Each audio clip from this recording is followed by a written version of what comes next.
Natolo. Hatid muna ako ng baon ng anak ko sa school.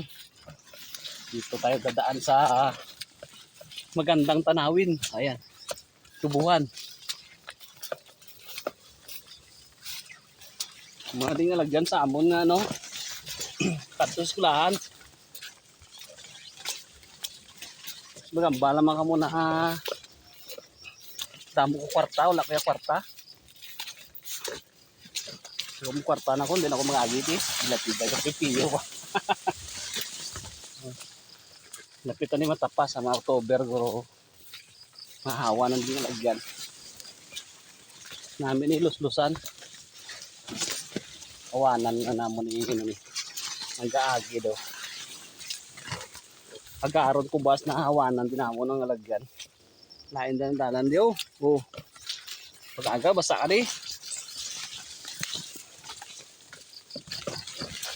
Bay pa sa bata. Puro kampo na no. Muling alagyan namon na daw. Pag mayaman ka, may service ka. Doon ka dadaan sa ano. Sa magandang daanan. Dito pang mahirap lang to. Kaya dito kami na ano, nadaan. Punta tayo pa ano. Magkabang tayo ng tricycle. Sa labasan. Nilalakad namin ito. Ito. Daanan ko dito.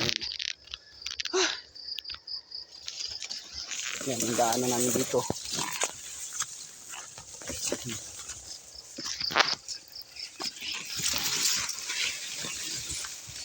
Pag maarte ka, huwag ka nadaan dito. Ganun lang yun. Pag di ka naman na maarte, okay lang. Hindi ka dumaan. Yan. Dito yung daanan niya.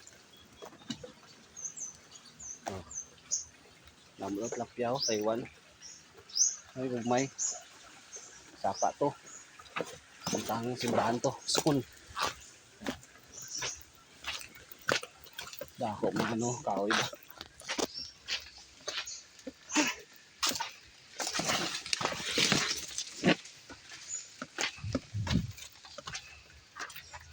Mulat ka na yung motor diyo sa hagwaan.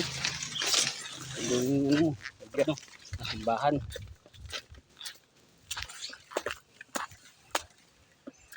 Ito pala yung lubi-lubi na tinatawag ko. Nakain to namin, nalagyan ng gata. Yan. Dito na yan, marami sa daanan dito.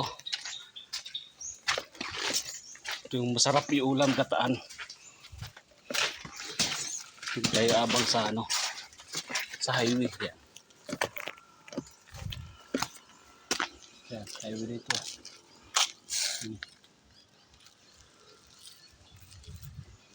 Abang tayo dito ng motor.